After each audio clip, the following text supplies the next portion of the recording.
નમસ્તે વિદ્યાર્થી મિત્રો, મારા લેક્ચરની અંદર યુટ્યુબ ચેનલની અંદર છે તમારું સ્વાગત છે. આપણે છે આ પેપર કુટુંબનું સમાજશાસ્ત્ર FYBA સેમેસ્ટર 1 પેપર નંબર 2 મુખ્ય અને પ્રથમ ગૌણની અંદર છે એ આપણે થોડા આગળ વધીએ. હવે આ પ્રશ્ન છે એ આજે જે આપણે ભણવાનો છે કુટુંબનું મહત્વ. હવે કુટુંબના મહત્વ વિશે છે આપણે ચર્ચા કરવી છે. તો કે કુટુંબ સંસ્થા એ સમાજની સાર્વત્રિક સંસ્થા તથા કાયમી સંસ્થા ગણાય છે. કુટુંબની મહત્વની ઉપયોગિતા અનેક કારણોસર રહેલી છે. કુટુંબ વ્યક્તિ માટે, સમુદાય માટે કે સમગ્ર રાજ્ય માટે એ અનેક રીતે કાર્યાત્મક ભૂમિકા ભજવે છે, જે તેના કાર્યો દ્વારા છે સ્પષ્ટ થાય છે. કુટુંબનું કાર્યાત્મક પાસું તેમનું મહત્વ દર્શાવે છે. તેમ છતાં કુટુંબ સંસ્થાનું મહત્વ છે એ વધારે સ્પષ્ટ રીતે છે એ આપણે કેટલાક મુદ્દાઓ થકી છે સમજવાનો પ્રયાસ કરશું. તો કે એની અંદર છે એ આપણે જોઈએ તો કે કુટુંબનું મહત્વ મુદ્દા છે તમને ડિસ્પ્લે ઉપર દેખાઈ રહ્યા છે. હવે કુટુંબ દ્વારા સામાજિક ધોરણો અનુરૂપતા ધરાવે છે. પહેલું લક્ષણ છે. પહેલું લક્ષણ આપણે જોઈએ, કુટુંબ દ્વારા સામાજિક ધોરણો અનુરૂપતા ધરાવે છે. હવે એની અંદર સમાજ વ્યવસ્થામાં સામાજિક ધોરણો એ મહત્વનો સામાજિક એકમ છે. સામાજિક રચનાતંત્રમાં સામાજિક ધોરણોને છે એ પાયાનું સ્થાન અપાયું છે. દરેક વ્યક્તિ સમાજમાં કોઈને કોઈ દરજ્જો છે ધરાવતો હોય છે અને તે દરજ્જા અનુસારની ભૂમિકા પણ ભજવે છે. જેમ કે વ્યક્તિ સમાજમાં જોવા મળતા સમાન ઉપચારિક અનૌપચારિક સંગઠનો સભ્ય હોય છે. વ્યક્તિ છે ઘણા બધા પ્રકારે છે એ સભ્ય હોય છે અને એ દરેક સંગઠન કે સંસ્થામાં પોતાનું નિશ્ચિત કાર્ય કરે છે. આ કરવા પાછળનું મુખ્ય કારણ એ સામાજિક ધોરણો અનુરૂપતાને જ એ ગણાવી શકાય. અને કોઈ પણ જૂથ, સંગઠન કે સમુદાય એ પોતાનું અસ્તિત્વ ટકાવી રાખવા માટે છે એ વ્યવસ્થિત રીતે કાર્ય કરીને પોતાના નિશ્ચિત ધ્યેયો પ્રાપ્ત કરવાના હોય છે અને તે ધ્યેય પ્રાપ્ત કરવા માટે સામાજિક ધોરણનું સર્જન કરે છે. તે અનુસારનું વર્તન છે એ વ્યક્તિ કરતો હોય છે. તેને સમાજશાસ્ત્રીય ભાષામાં સામાજિક ધોરણો અનુરૂપતા તરીકે આપણે ઓળખાવી શકાય કે સમાજે જે ધોરણો બનાવેલા છે એ ધોરણો અનુસાર વ્યક્તિ છે વર્તન કરે છે. અને એ ક્યાં જોવા મળે છે તો કે કુટુંબની અંદર જ ધોરણો બનાવવામાં આવે છે. એટલે કુટુંબ છે પોતાના સભ્યોને છે વિવિધ ક્ષેત્ર પ્રવર્તતા સામાજિક ધોરણોની જાણકારી આપે છે. એટલું જ નહીં પણ દરેક સભ્ય ધોરણો અનુસારનું વર્તન કરે એવી અપેક્ષા રાખે છે અને કદાચ કોઈ પણ સભ્ય એ ધોરણો વિરુદ્ધનું જો વર્તન કરે તો તેને કુટુંબમાંથી બહિષ્કાર કરવામાં આવે છે, એને સજા કે શિક્ષા આપવામાં આવે છે. જેમ કે આપણાથી કોઈ ખરાબ શબ્દ બોલાઈ ગયો એટલે પપ્પા આપણને 60,000ની ધોલ ચડાવી દે. તો આ શું થયું કે એ ધોરણોનો ભંગ કર્યો છે તમે. એટલા માટે તો કે કુટુંબનું કામ શું છે તો કે ધોરણો અનુરૂપતા તમારામાં રાખવા માટેનું કામ છે. તો એક આ કુટુંબનું મહત્વ છે એ જોઈ શકાય છે. અને આ વ્યવસ્થા છે જન્મથી મૃત્યુ સુધી છે ચાલતી રહે છે. ત્યારબાદનો મુદ્દો છે મુદ્દા નંબર 2, કુટુંબ દ્વારા સામાજિક નિયંત્રણ શક્ય બને છે.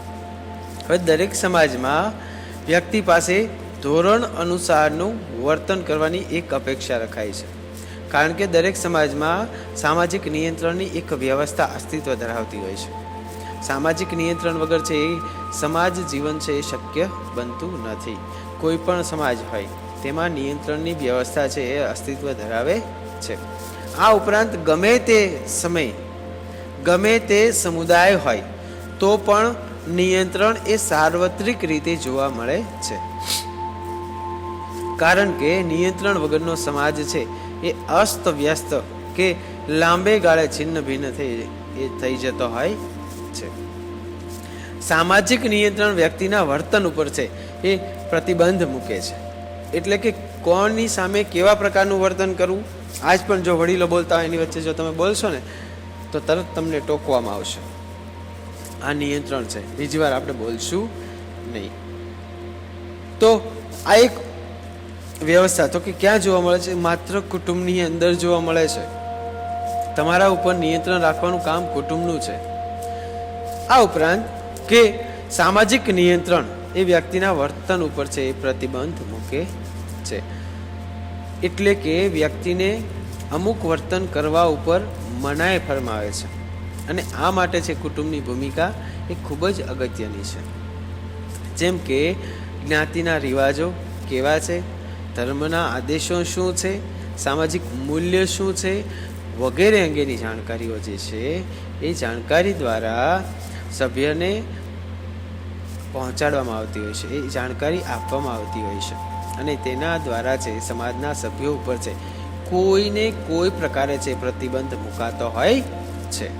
નિયંત્રણ વગરના સમાજની કલ્પના કરવી એ બહુ મુશ્કેલ છે. જેમ કે જંગલ, તો કે જંગલની અંદર કોઈ નિયંત્રણ, સામાજિક ધોરણો, સામાજિક નિયંત્રણ હોતું નથી. એટલા માટે એને જંગલ કહે છે. કે એની અંદર ગમે એનો શિકાર કરે છે, ગમે ત્યાં ભટકતું હોય છે, કોઈનું કુટુંબ અસ્તિત્વ નથી, કોઈનું સામાજિકરણ નથી. તો એટલા માટે એને જંગલ કહે છે. તો એ જંગલની અંદર નથી હોતું પણ માનવ સમાજની અંદર છે અસ્તિત્વ ધરાવે છે. અને એનો મુખ્ય કારણ કોણ છે? તો કે કુટુંબ. ત્યારબાદ આપણે જોઈએ કે કુટુંબ દ્વારા સામાજિકકરણ થઈ શકે છે. હવે કુટુંબ એક જ એવું છે કે બાળકનો જન્મ થાય ત્યારથી લઈ અને બાળક મોટું થાય, જન્મથી મૃત્યુ સુધી જો વ્યક્તિનું સામાજિકરણ થતું હોય તો એનું સૌથી પહેલું પાસું છે એ કુટુંબ છે. કુટુંબમાંથી જ આપણને શીખવા મળે છે. એટલે કુટુંબનું આ કાર્ય છે એ સમગ્ર સમાજ વ્યવસ્થા માટે છે એ ઉપયોગી બને છે. તમારું જેવું સામાજિકરણ કુટુંબમાં થશે એ જ સામાજિકરણ તમને બહાર કામ આવવાનું છે. અહીંયા આગળ છે તમારું સામાજિકરણ યોગ્ય નહીં થાય તો સમાજની અંદર તમારું કોઈ અસ્તિત્વ, તમારી કોઈ વેલ્યુ છે નહીં. અને જેનું સામાજિકરણ યોગ્ય નથી હોતું એને માણસ કહેવામાં આવતો નથી. એને છે એ જાનવર કહેવામાં આવે છે અથવા તો પશુ સમાન એનું વર્તન ગણવામાં આવે છે. એટલા માટે છે એ ગુણોનું સિંચન છે માત્ર ને માત્ર કુટુંબમાં થાય છે. કે સમાજના રિવાજો શું છે, મૂલ્ય શું છે, ધર્મ શું છે, આ બધું જ સામાજિકરણ છે એ તમારું કુટુંબની અંદર છે એ ચાલ્યું, કુટુંબની અંદર છે એ થતું હોય છે. અને કુટુંબનું છે સૌથી મહત્વનો ફાળો રહ્યો છે સામાજિકરણની અંદર. તો એક મહત્વ જોઈ શકાય. ત્યારબાદ છે ચોથો મુદ્દો કુટુંબ સમાજ વ્યવસ્થાને ટકાવી રાખે છે. તો ડાર્વિન નામના વિદ્વાન કહે છે કે કોઈ પણ સમાજ વ્યવસ્થાને સમજવાનો ટૂંકો અને સરળ રસ્તો એ સમાજની સામાજિક સંસ્થાઓને સમજવાનો છે. આપણી સામાજિક સંસ્થાઓમાં જ્ઞાતિ, ધર્મ, શિક્ષણ, કુટુંબ આ બધાનો સમાવેશ થાય છે. પરંતુ સમાજ વ્યવસ્થાને ટકાવવાની દ્રષ્ટિએ મહત્વનું પ્રદાન એ આપનાર જે કોઈ સંસ્થા હોય તો તે કુટુંબ છે. જેના પાયા વગર ઇમારત પોતાનું અસ્તિત્વ ટકાવી શકતી નથી. કુટુંબ વગર છે કોઈ પણ સંસ્થા એ કામ કરી શકતી નથી. ઇવન સમાજ પણ એના વગર એ આંધળો છે. હવે એ જ રીતે કુટુંબ જેવા પાયા વગરની સમાજ એ ક્યારેય શક્ય બનતું નથી. આ બધું શ્રેય છે કુટુંબને જાય છે. જેમ કે વિદેશથી લોકો અહીં આવે છે તો એ આપણી સંસ્કૃતિને જાણવા માટે શું કહે છે? કેટલાય વિદ્વાનો એવું કીધું છે કે ભાઈ ભારતની સંસ્કૃતિને જાણવી હોય તો એના કુટુંબનો અભ્યાસ કરી લો, ભારતને જાણવું હોય તો એની સંસ્કૃતિનો અભ્યાસ કરી લો, એટલે તમને ભારત શું છે એ ખબર પડી જશે. તો સ્વાભાવિક છે કે કુટુંબ સમાજ વ્યવસ્થાને ટકાવી રાખે છે. પાંચમો મુદ્દો છે કુટુંબ સમાજને નવા સભ્યો આપે છે. કે કુટુંબ ઉપર છે એ અનેક મહત્વની જવાબદારીઓ રહેલી છે અને કુટુંબ તેની સારી રીતે છે એ વહન પણ કરે છે. આમાંની એક મહત્વની જવાબદારી એટલે સમાજ વ્યવસ્થા ટકાવી રાખવાની છે.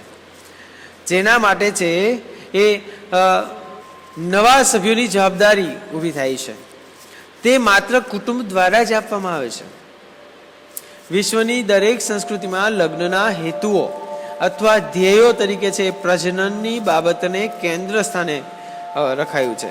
હિન્દુ લગ્નમાં તો પૂર્ણ પુરુષ તેને જ કહ્યો છે કે જે સંતાન ઉત્પન્ન કરી શકે અને એ પણ સમાજ માન્ય લગ્ન દ્વારા, મતલબ કે કુટુંબ બહાર જો સંતાન જન્મે તો તેને સમાજ ક્યારેય સ્વીકારતો નથી. કુટુંબમાં જન્મેલું બાળક જ સમાજ સ્વીકૃત છે, એને જ દરજ્જો પ્રાપ્ત થાય છે.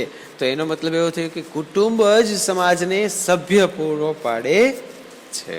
તો એક મહત્વ રહ્યું છે. ત્યારબાદ છે છઠ્ઠો મુદ્દો, કુટુંબ સામાજિક સમસ્યાઓ નિવારે છે.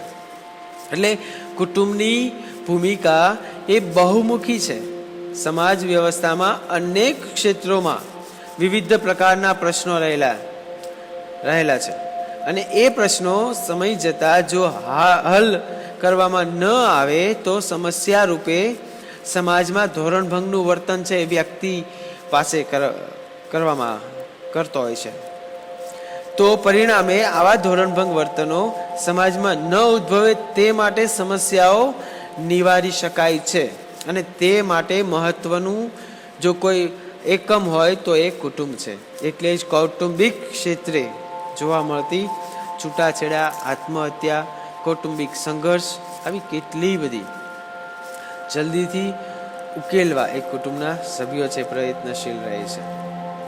પહેલા છે ને, જો આધુનિક યુગની અંદર છૂટાછેડા અને કોર્ટ સુધી પ્રશ્નો પહોંચવા લાગ્યા, પણ પહેલાના સમાજની અંદર છૂટું થઈ જતું ને બીજા લગ્ન થઈ જતા ને તોય ખબર ન પડતી. એટલે એ તમામ પ્રકારની સમસ્યાઓ છે તો એને નિવારવાનું કામ છે કુટુંબ દ્વારા કરવામાં આવે છે. તો એક એનું મહત્વ રહ્યું છે.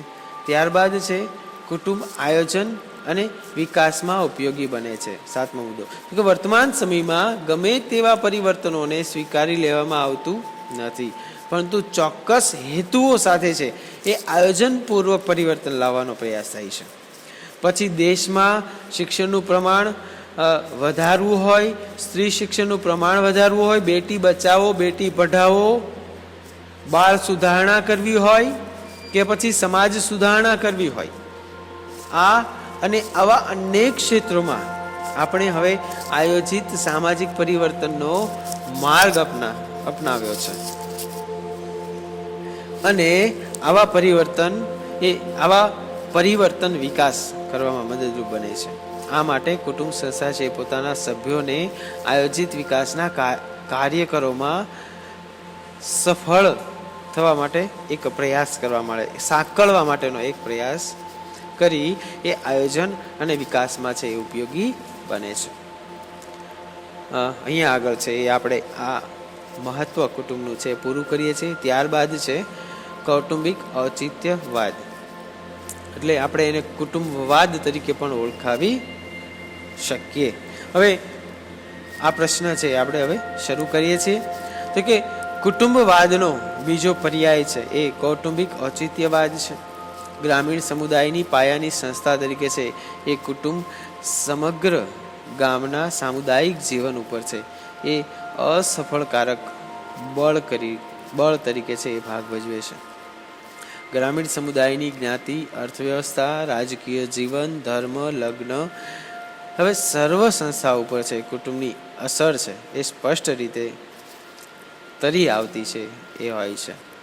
વાસ્તવમાં ગ્રામીણ સમાજમાં સામુદાયિક જીવન ઉપર આવી સર્વાંગી અસરને અથવા તો કુટુંબના લક્ષણોની સર્વવ્યાપક અસરને છે એ કુટુંબવાદ કહેવામાં આવે છે. તે એક પ્રકારનો છે એ સમુદાય છે.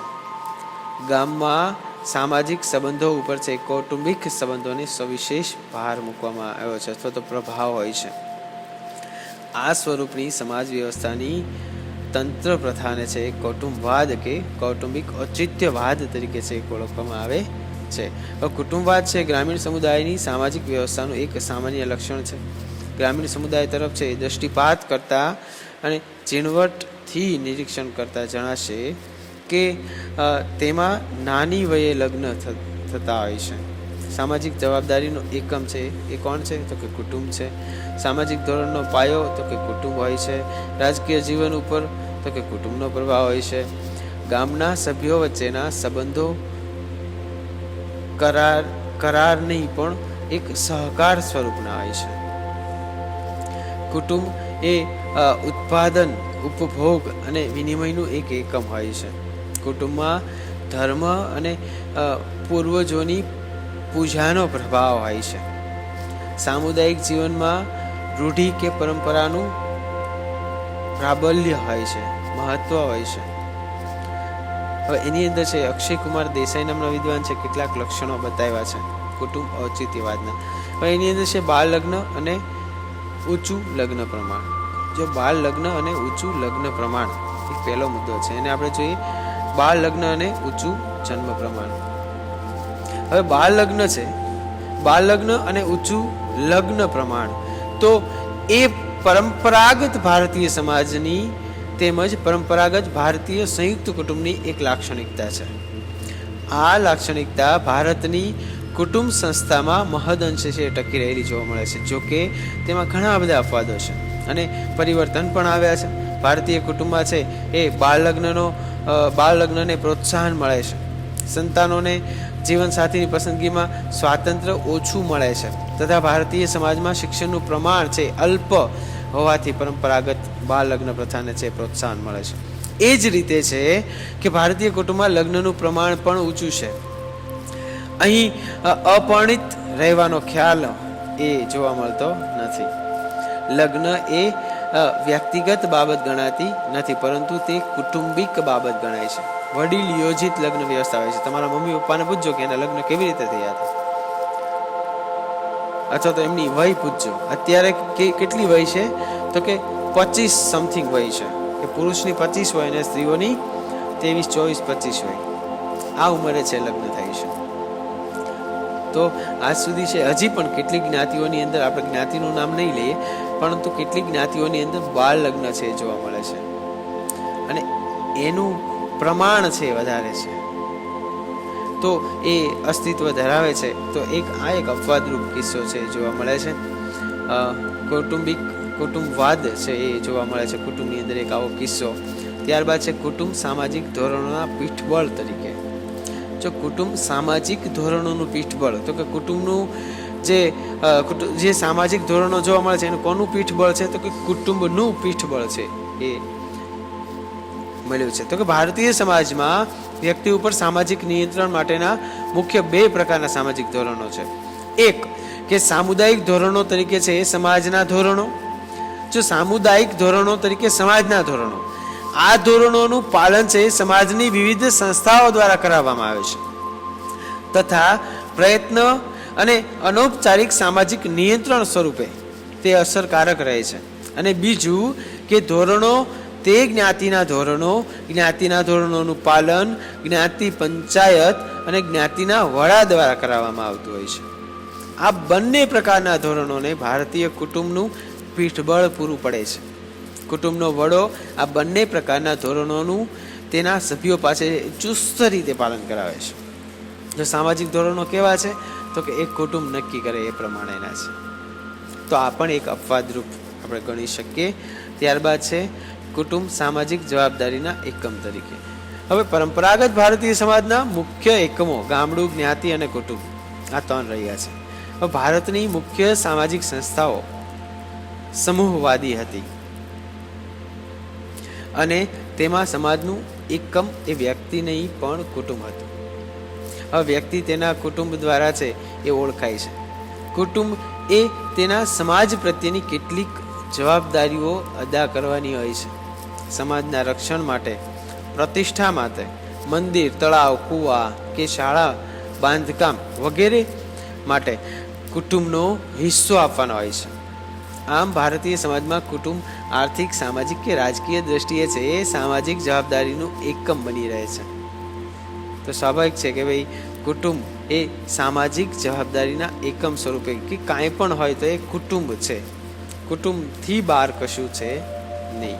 તો આ પણ એક ઔચિત્યવાદ, અપવાદ તરીકે આપણે ઓળખાવી શકીએ. ત્યારબાદ છે કુટુંબની રાજકીય વ્યવસ્થા તંત્ર પર અસર. કુટુંબની રાજકીય વ્યવસ્થા તંત્ર પર કે કુટુંબમાં વડીલશાહી અને પિતૃસત્તાનું પ્રાધાન્ય રહ્યું છે.